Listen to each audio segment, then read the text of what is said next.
2 hours worth of whiteboard Hitting record. I'm going to get to. A road is closed because it's raining.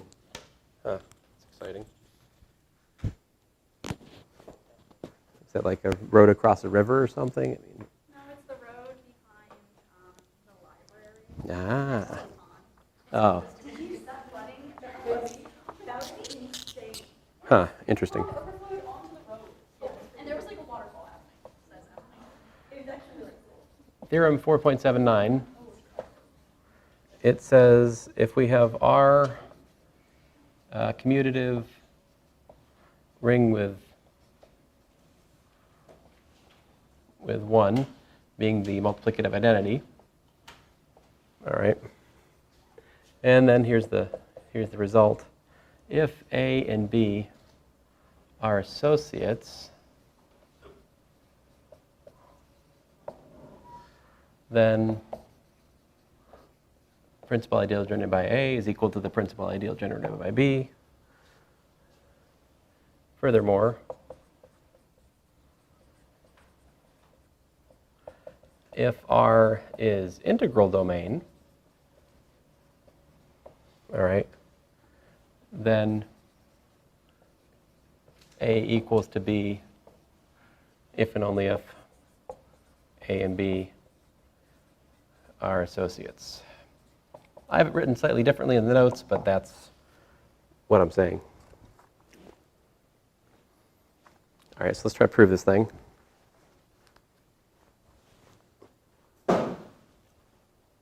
Got it.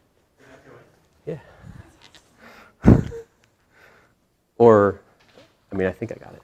I can't be sure. All right, so actually, let's put this down for a second, see if we can just prove it. So first of all, what if A and B are associates? What's that mean?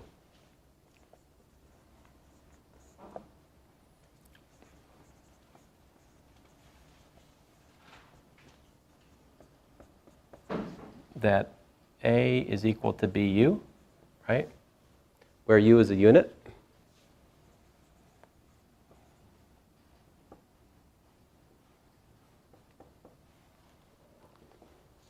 So what does that immediately tell you? That tells us that A is an element of the principal ideal generated by B, right? Which then also implies that the principal ideal generated by A is a subset of the principal ideal generated by B,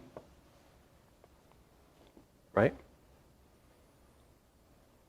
If A is in the principal ideal generated by B, then any multiple of A is also in the principal ideal generated by B because it's an ideal. So that you have that. Conversely, or likewise, U is a unit, right? So B is equal to A U inverse.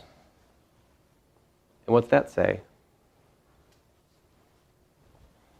That says that B is an element of the principal ideal generated by A, because it's a multiple by U inverse of A. So it's in the principal ideal generated by A. And that tells me that the principal ideal generated by B is a subset of the principal ideal generated by A. But since we have double containment, we have equality, right? Therefore, A equals B. All right, so that's one direction.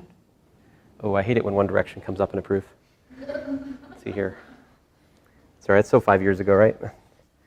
What's the big thing now? It's like XK3, 4, 5, 6, 7 CD or something. What is this? Is it K? Yeah, some kind of K-pop. There's like.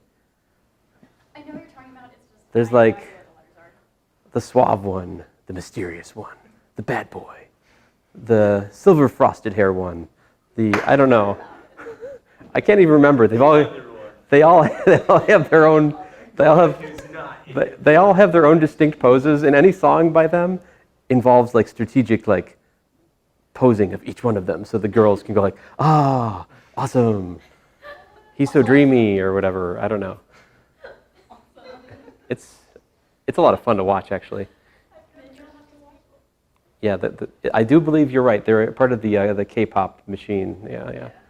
Let's see here.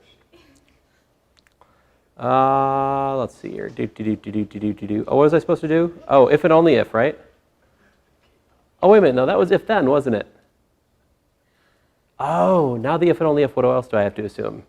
The converse direction is actually only for the second sentence, isn't it? Yes. So I should say, suppose R is integral domain, right? And there exists A and B in R such that the principal ideal generated by A is equal to the principal ideal generated by B. My goal, my mission, should we choose to accept it, is to show that A is an associate of B, right? How are we going to do that? First of all, let's get rid of the case 0. If A is equal to 0, then the principal ideal generated by A is equal to the 0 ideal, is equal to the principal ideal generated by B, which forces B equals to 0. And you know what? Any element in a ring is an associate of itself, so yay. So we're done, right? If A and B are both 0, we're fine. The claim of the theorem is true. So let's suppose A is non-zero.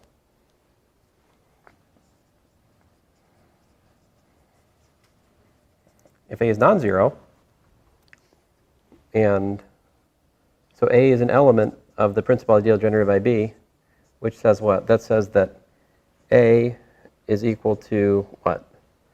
B times R for something in the ring.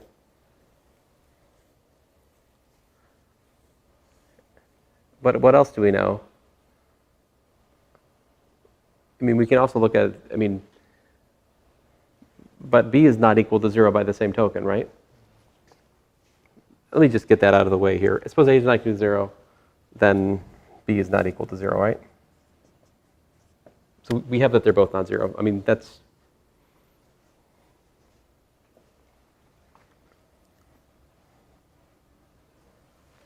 At some point, the fact that they're non-zero is going to come into play. It hasn't come into play yet, right?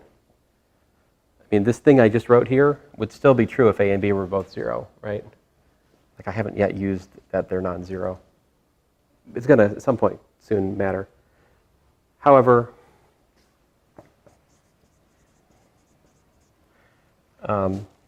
B is an element of A, right? I mean, I'm using the equality of the principal ideals. That's how I knew that A was in B, by the way. I probably should have said that. Sometimes I forget that what I think in my head needs to be written on the paper, right? Otherwise, you guys will take points off. Oh, that's me. I'll take the points off. That's right. But anyway, agree? So then what? Thus, B is equal to AS for some S in the ring.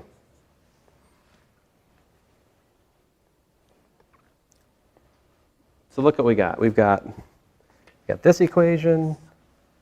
We got that equation. Can we somehow combine them?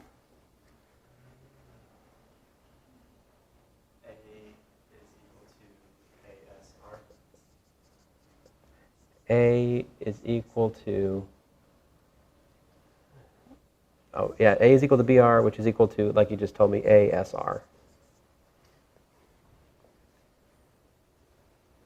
Now we see why A not equal to 0 is important.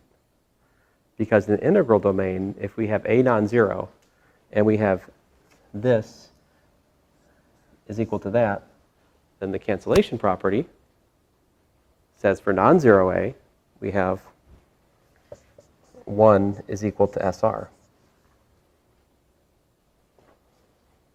Because we're in an integral domain. But then what does that tell us?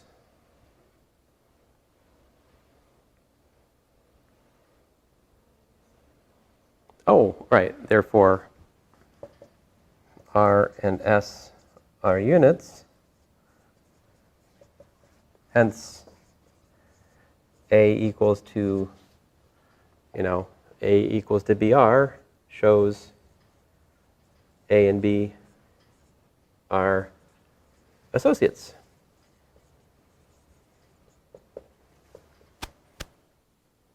And that's the proof.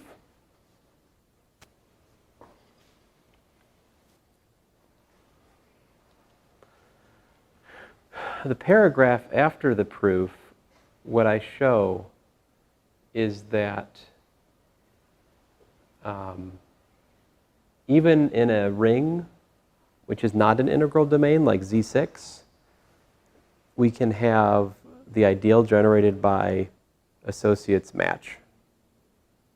So like the ideal generated by 2 and 4, it matches up. And in fact, 2 times, what is it?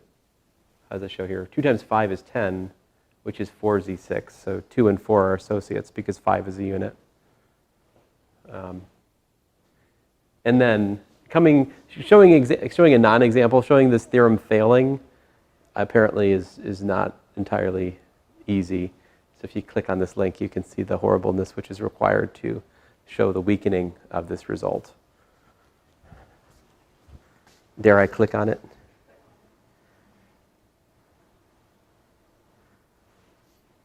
So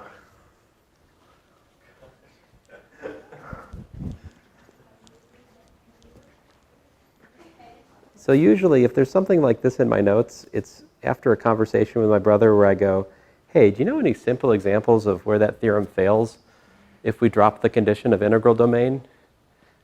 And then he's like, I don't know. And then I'm like, all right, let me look. And then we'll find something like this.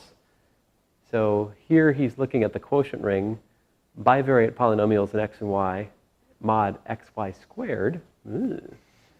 And so you're supposed to prove that x bar and x bar plus x bar y bar are not associates, and yet they generate the same principal ideal. So that would be 2 elements in a non-integral domain which are associates but generate the same ideal. And then there's some answers down here, but yeah, great.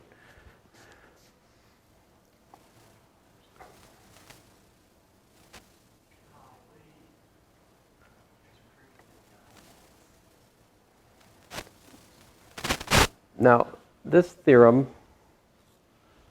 again, the other thing we didn't prove today in class, in a principal ideal domain, an element is prime if and only if it's reducible. So we proved, I think we proved, which direction did we already prove?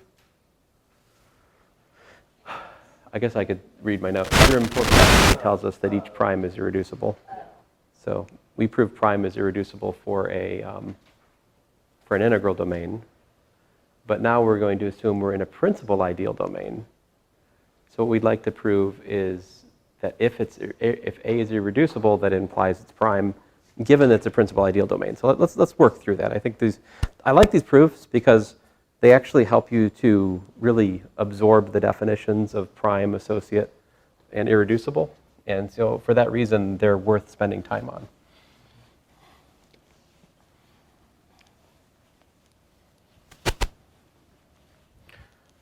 All right, so what am I trying to prove here?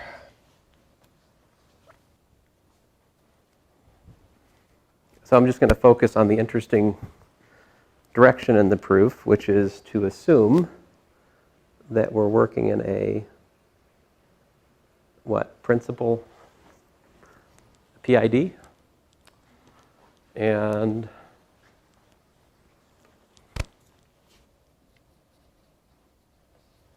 so suppose the ring is a principal ideal domain, and we have what? A is, and A in R is irreducible. Suppose that A divides BC for some B and C in the, oh, I use D. Let me use D here for domain. In the domain, integral domain. All right, so the proof has a couple stages. I define I to be ring linear combinations or domain linear combinations, AX plus BY.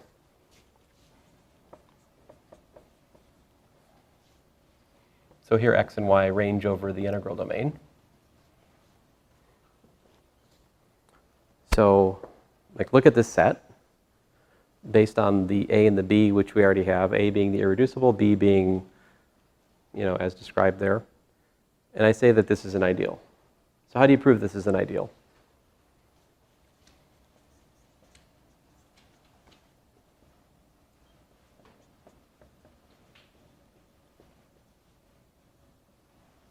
So we should maybe let's say, Z and Z prime be in the ideal, where what? Like Z is AX plus BY, and let's say Z prime is AX prime plus BY prime, yeah?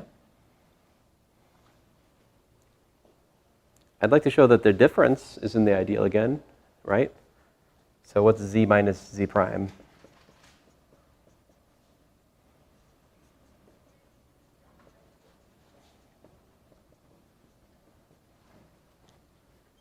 So, okay, great. What's that? That's A times X minus X prime plus B times Y minus Y prime.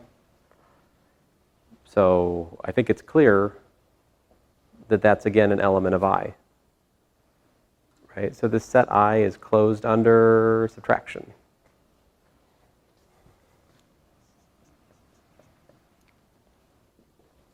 What else do we need to prove something's an ideal? We need uber closure, right? So let R be in the integral domain D. Then RZ is equal to what? It's equal to R times AX plus BY, which, by the way, is ARX plus BRY, because it's a commutative ring, because it's an integral domain. Wait a minute. Yeah, it's an integral domain in which every ideal is principal. We're working in a PID at the moment. Anyway, again, element of I, right? Therefore, I is an ideal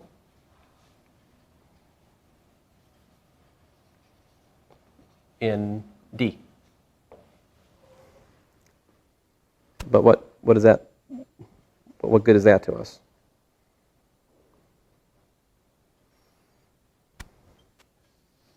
What makes this ring special?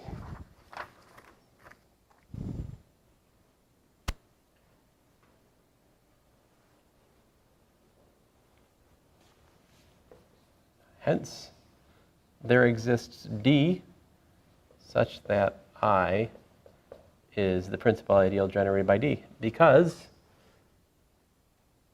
D is a PID.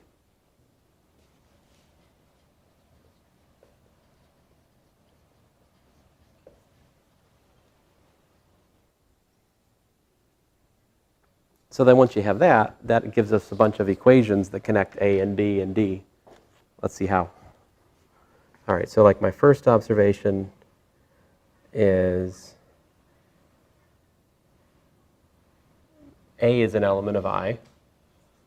A is equal to what? How can we write A as an element of I? A is equal to A times 1, right? Plus B times 0. So that's the, right? That's the terms and conditions to B and I. So A is an element of I,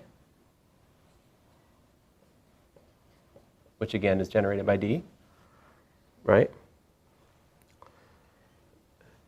Thus, A is equal to RD for some R in the domain, in the integral domain.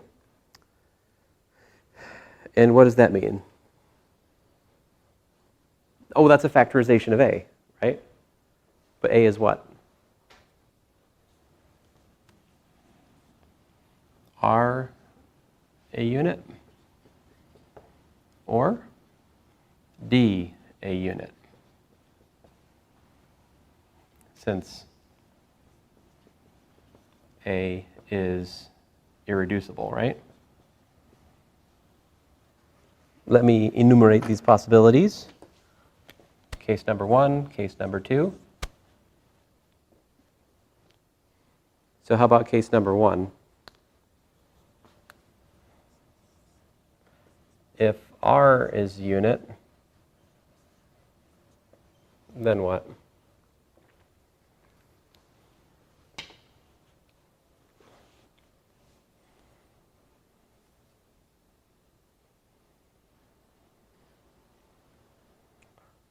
I guess we should remind ourselves that. Let me just put in purple something that we're already given and we're working with, right? We haven't really used this yet, but remember A divides BC, right?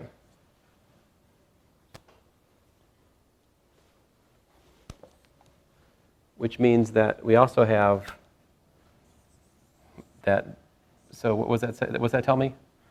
BC is equal to A times, let's say S, right? For some S in the ring, right?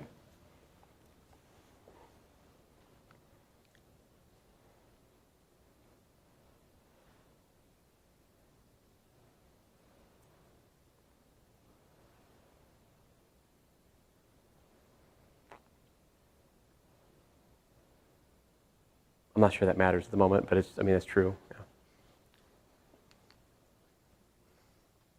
Let's see here. What did I do?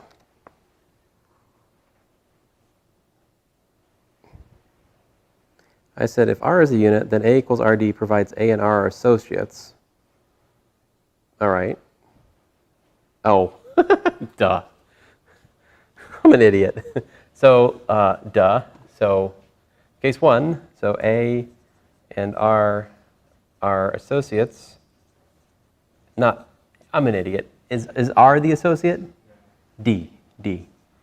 Therefore, this is equal to this, right?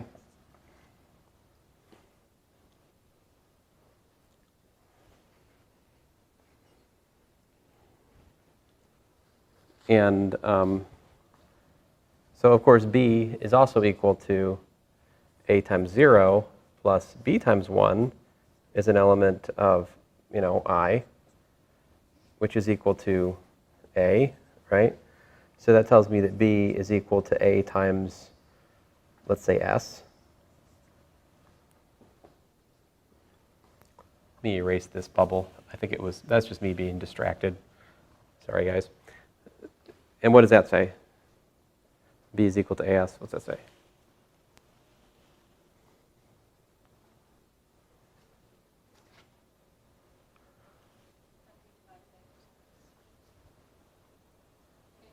There we go. Which means, in this case, A is prime. Because A divides BC implies that A divides B. We're good? How about case 2? Are we still good there? Because that's the only other case. 2 is D a unit? What's that? A divides B implies that it's a prime, but do we have to show that A doesn't divide C? Because isn't it one or the other? No, it could divide both. Oh, it can. I mean, it's an or, not either or. Okay. Yeah.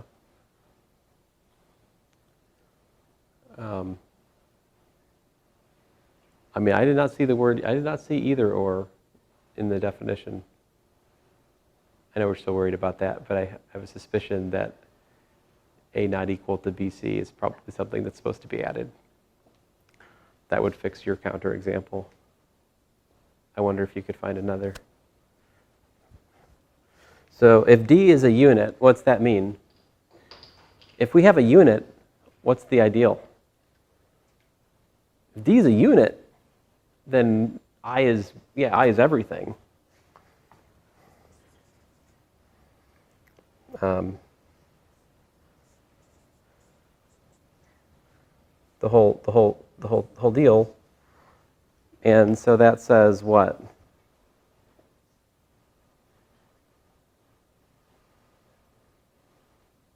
It actually says that both B and C are in there, right?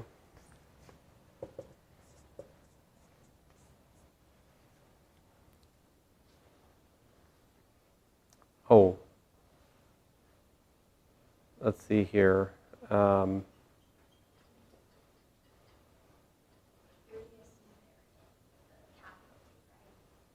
Right. Oh, yeah, I'm sorry. That's true, but that's not my. I'm not making the point I want to make. I mean, that was true, but that's not the point. The point I wanted to make was that they're multiples of D, right? So B is equal to, D times S for some S or something. But what else do we know about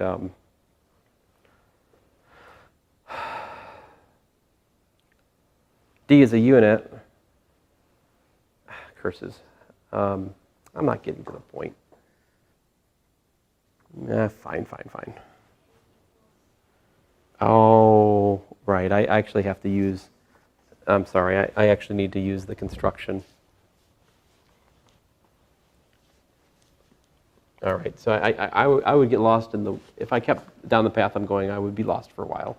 Eventually, you come to the understanding that C,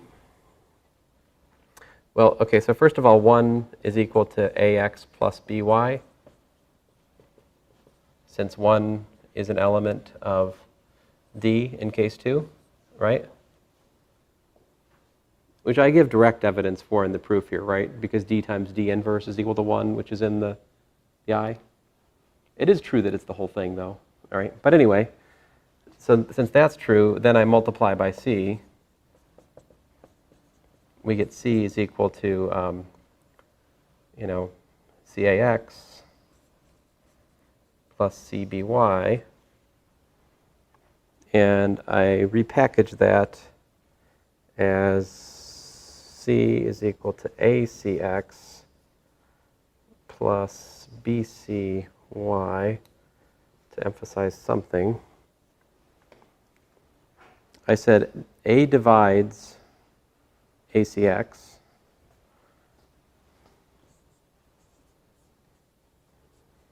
And I said A divides BC. How is that obvious? Right, we've assumed that from the outset. We should not forget that. So if A divides these two things, then A divides the sum of those two things as well, right?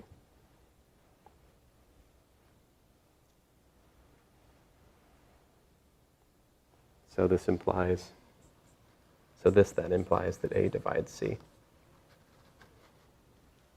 If you've forgotten the proof of the, here I can write down the mechanics of that if you want. So BC is what?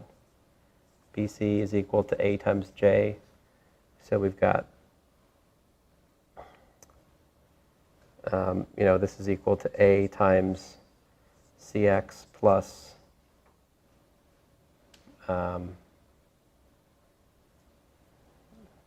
JY, right? And so you can see that A divides C by that.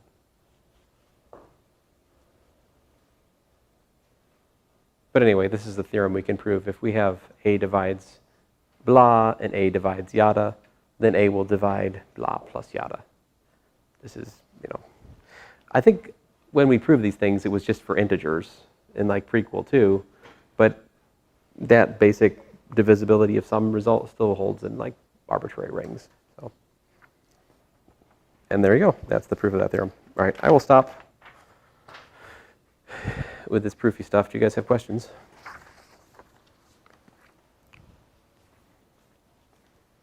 Would you like me to describe to you how to do the homework? All right, I thought maybe. Well, the homework is due when it's due, I suppose.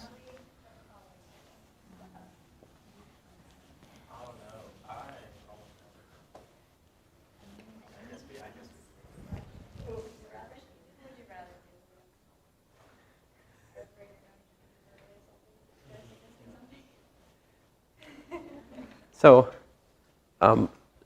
let's look at a sample calculation. Suppose we're looking at q of x mod, I don't know, x to the 6th plus 1. Right? Then I would ask some questions. Let's see here. Can we describe what does a typical element in this ring look like? And if we pick one of those, can we decide whether or not it has a multiplicative inverse? And if so, what is the multiplicative inverse? And beyond all that, what's a good notation to work in all these things? Let's try to answer all these questions. So first of all, I would point out that we could look at this as, say, f of x plus the ideal generated by x squared, x to the 6 plus 1, right? Where f of x is a rational polynomial. Yeah? That's just the definition. But we can do better, right? So notice that if we take f of x, we can rewrite it as x to the 6th plus 1 times q of x plus r of x, for r of x equals to 0, or the degree of r of x being less than or equal to 5. Right? And so if you look at, so in other words, let's rewrite this. This is really x to the 6th. Well, I'm going to write the r of x first, if you don't mind. R of x plus x to the 6th plus 1 times q of x, right, plus x to the 6th plus 1, the ideal, such that what? Q of x and r of x are in q of x, and the degree of r of x is less than or equal to 5, or r of x is equal to 0. Fine. I didn't do anything terribly interesting there. Okay? My point, though, is simply what? We can simplify this greatly. Correct? Did I not plug that in? It's funny.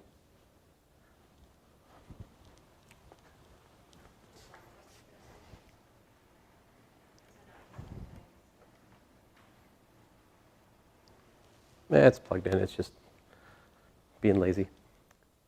Okay, so my point to you guys is that this can be absorbed into that, right? In fact, let's stop writing this. Let's let j equal to the ideal generated by x to the 6 plus 1. That would be easier.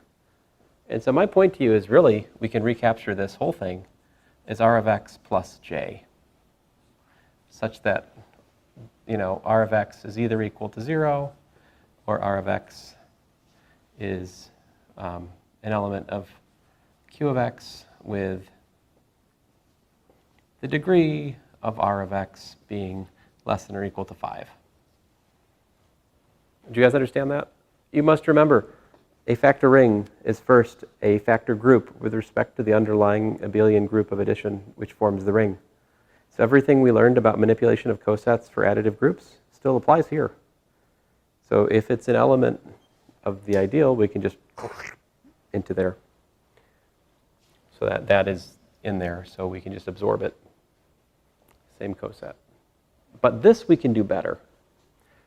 All right, so this is really equal to what?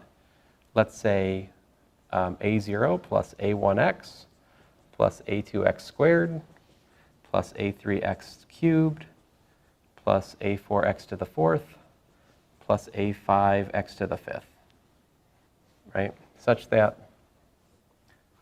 Plus j, right? Plus j, such that what?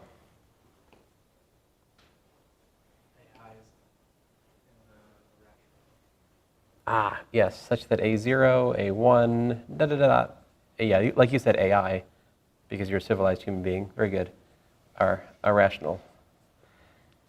Yes, I should have just written that as a sub I is in Q, where I is equal to 0, 1 to the 5.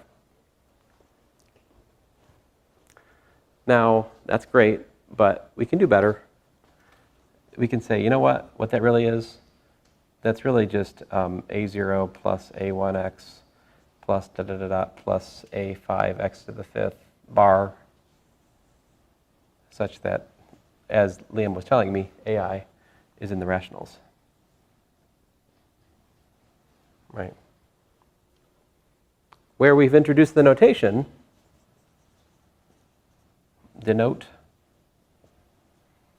f of x plus j equals to f of x bar. In my notes, well, maybe in my notes, definitely in your homework, I use bracket notation. So I have used the notation like this as an alternate notation for the equivalence class with representative f of x, where we're talking about the coset equivalence, the j coset equivalence. So, but I kind of like the bar notation more, because the bar notation makes it more fun for me to write things like, we can prove the following.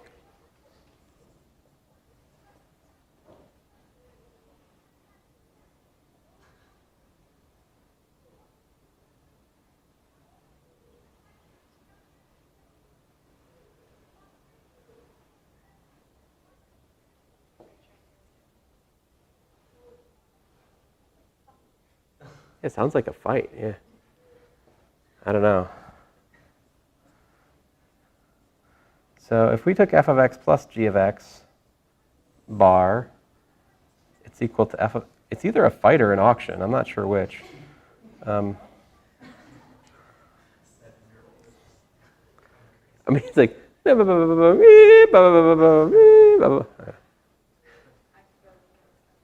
it's okay.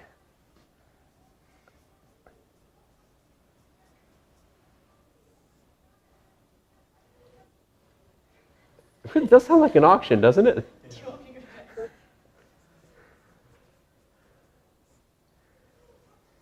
Or it's somebody counting. 1, 2, 3, 4, 5, 6, 7, 9, 10, 11, 14. No.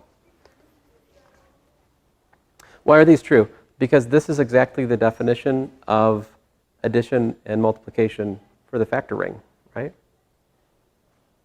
So in the bar notation, that's what calculation looks like, all right? So I would say that's a lot of your question when I talk to you guys about homework is just, how do you even think about these things? Well, that's how I would think about it. First of all, you want to find, like, you know, a reduced description of the coset as much as is possible, and that's what that would be for this one. Now let's ask a harder question. I mean, we can come up with some sort of calculational, there's some things I could say like this. How about this? X to the 6th plus 1 bar equals to 0 bar, you know? And so in this one, you could do calculations like this. You could say, well, x bar to the 6th is, by the way, x bar to the 6th, which is, by the way, equal to minus 1 bar, which, by the way, is minus 1 bar. Also true.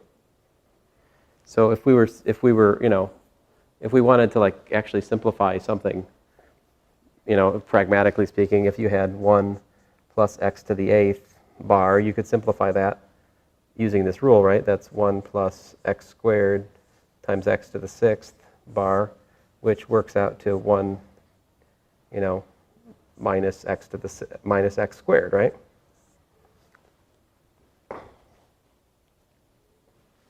So, okay. So let's see here. Let's do something genuinely difficult. So you guys, you know, give me a non-trivial 5th order polynomial to try to find the multiplicative inverse in this ring. It could be anything, any rational coefficients though.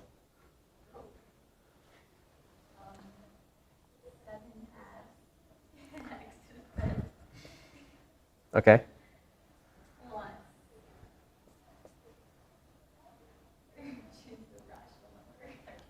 13? X to the what? Fourth. Okay. Skip x to the third. Okay, x plus x. Plus 4 halves Okay, squared. so 2x squared. Very good. Plus Uh, 17 over 3. 17 over 3. X. I'm trying to pick our last constant. Choose one. It is 13 over 5. Minus 13 fifths. All right, I like it. Alrighty.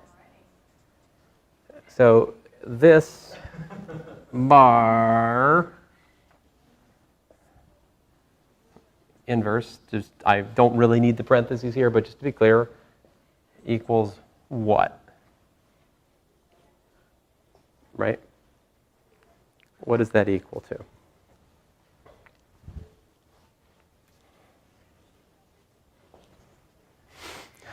So if I give this a name, let me call this a of x, right? What you're trying to do is you're trying to find a of x bar times b of x bar equal to 1 bar. Right, this is the equation you're trying to solve. What does that really mean? That really means you're trying to find a of x times b of x minus 1, right, equal to 0 bar. In other words, you're really trying to say, can I find a of x, b of x minus 1 equal to, x to the 6th plus 1 times some q of x? Right? I mean, that's what you're trying to do. Does there exist a q of x and a b of x to make this so? Right?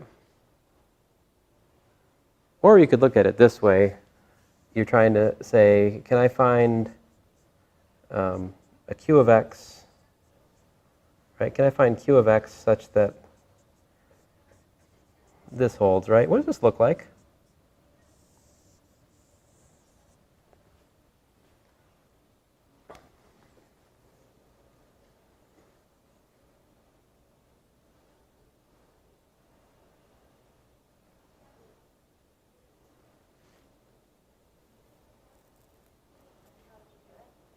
I mean, what does the boxed equation remind you of?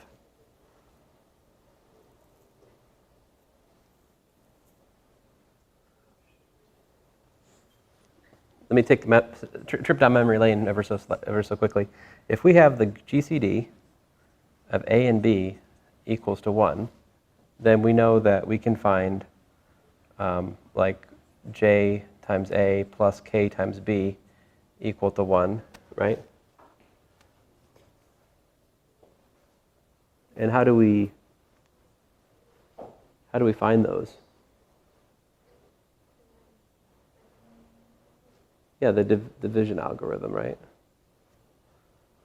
So isn't this essentially that? I mean, so apparently we would like to see that the GCD, whatever that means, of a of x with x to the 6th plus 1, we'd like for that to be 1.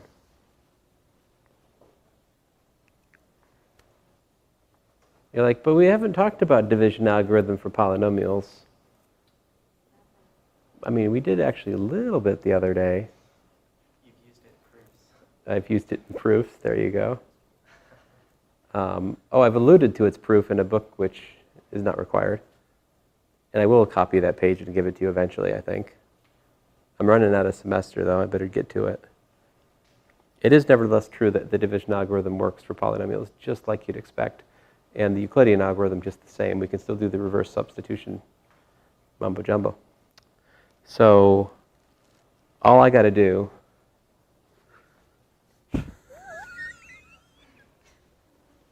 is take x to the 6th plus 1 and divide by that.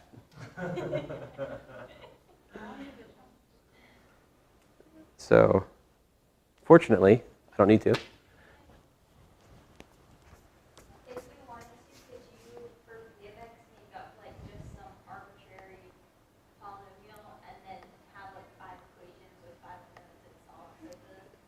Very good, Bethany. That is exactly what we could do. And I would even advocate doing that for a second order problem. I'll write out what she's saying for the case where I can do it.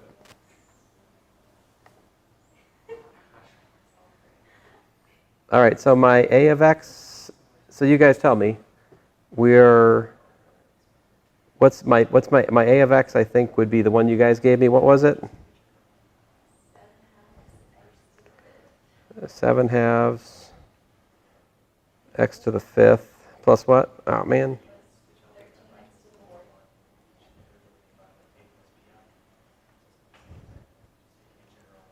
All right.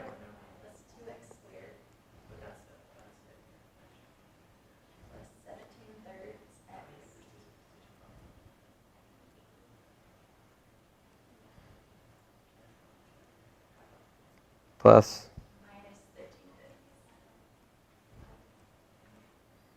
and oh, I was supposed to put that was supposed to be x to the 6th plus 1, right?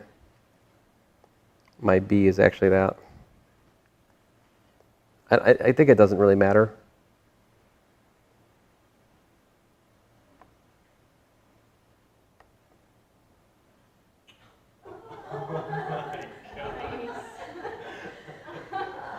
Well, good news.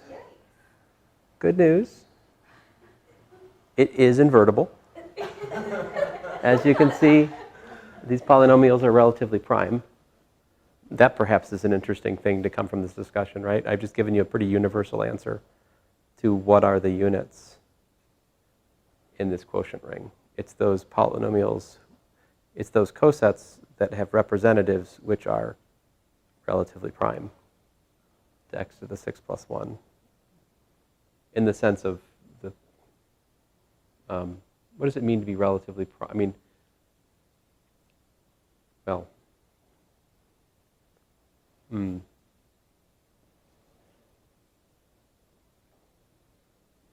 right, and let's see here. So this, if you calculate mod x to the 6 plus 1, this is 0. So whatever's over here, oh man, well, curses. We can't see the answer. Don't, I have an idea.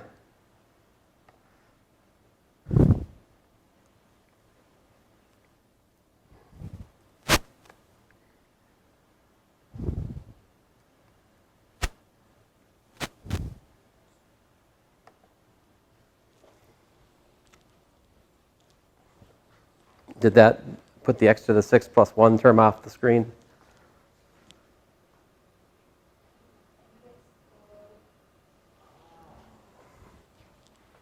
Did my scheme work?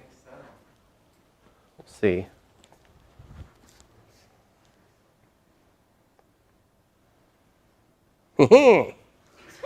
So here's the awful polynomial you guys conjured up for me. And here is the representative of its inverse in the quotient ring.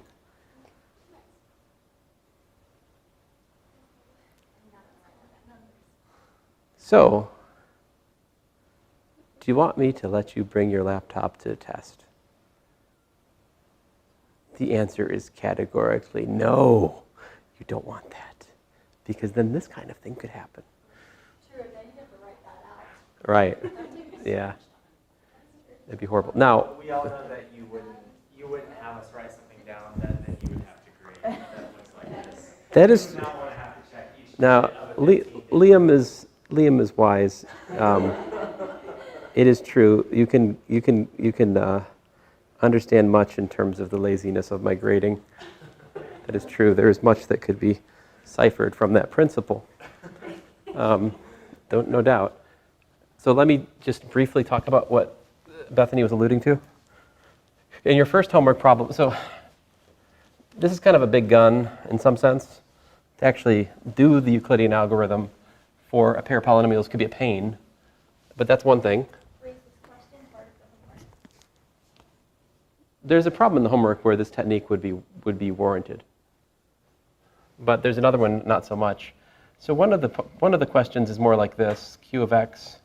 And I won't do the one in the homework, but this is a lot like it. Like the homework has 2 instead of 3, I think. And so this one, by essentially the same things I just talked about, right? Let me not reinvent the wheel. This is a plus bx bar such that a and b are rational, right? Where where a plus bx bar is equal to a plus bx plus, of course, the ideal x squared rather, minus 3. So in this, we have things like x bar squared equals to minus 3 bar, or if you like, minus 3 times 1 bar. Whatever, however you want to think of it. Okay. So then, if I ask what's the inverse, a plus bx bar times, c plus dx bar, suppose I want to find this equal to 1, then I have, of course, ac plus bdx squared plus ad plus bc times x bar equal to 1 bar. And that is ac minus 3bd plus ad plus bc. X equals to 1 bar.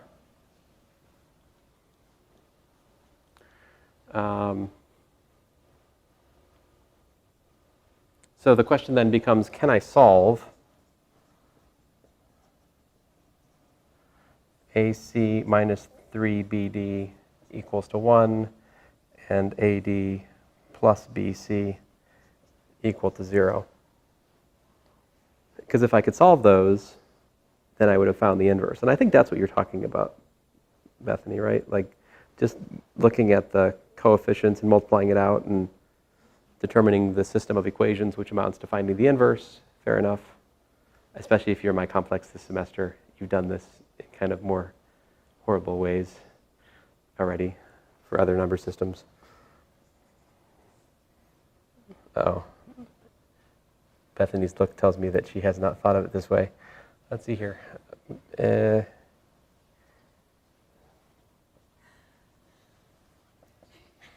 1, 0. So it looks like a minus 3b, yeah? And down here you got yourself a b and an a.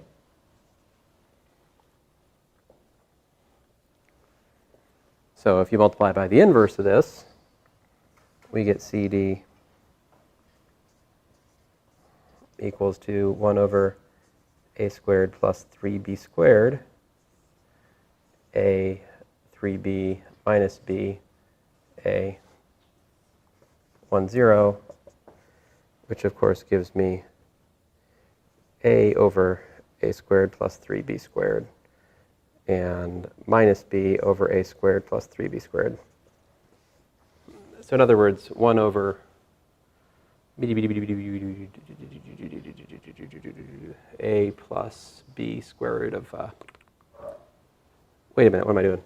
There's no square root. What am I talking about? Sorry, my isomorphism is showing.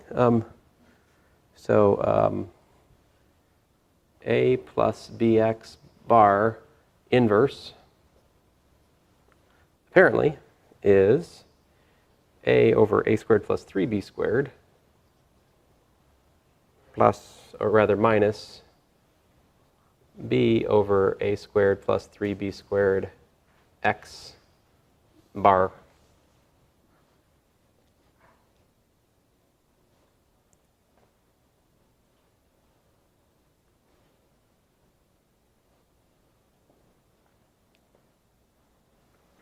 So yeah, long division not required.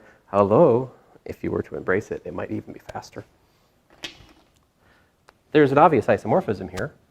x is really interchangeable with the square root of 3, I think. Oh, I shouldn't have put a minus 3 there. Come on, guys. X squared is equal to 3 here. Yeah. Right? And so if you look at this, what I'm really doing is 1 over a plus b squared of 3. Oh, dang it.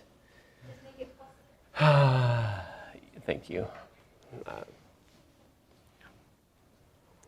That is some very forward thinking. Thank you. We're allowed to do that on the test. No. If something doesn't work, So, just change what your question is. but look here. Look here. I mean, so the inverse, the reciprocal, right? And by the way, this is not nonsense.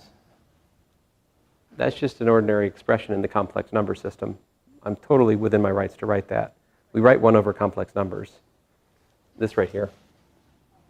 I mean, to write 1 over a plus bx bar, you're assuming a kindness of your instructor to not take off points for extending the meaning of reciprocal past a place where maybe or maybe, I don't know. It's debatable. What is does a reciprocal of something, what do you mean by 1 over something, you know? Anyway, I don't know. At this point, I think it's almost debatable whether or not it's wrong for you guys to write it. I think an argument can be made that it's right for you guys to write that now, since we've given a technical meaning to 1 over something carefully. And if you understand that meaning, then why shouldn't you be allowed to use the notation? Anyway, so a squared plus 3b squared is what that works out to, yeah.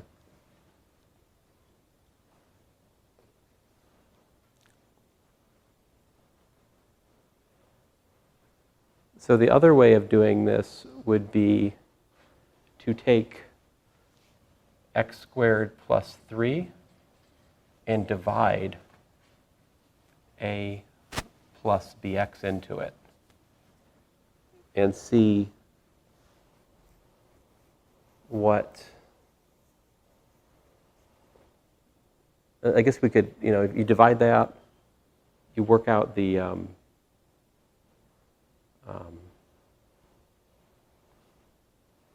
well, I would say this. We might as well look at this as x plus a, or maybe x plus c, because if you start with a plus bx, right, then we could rewrite that as b times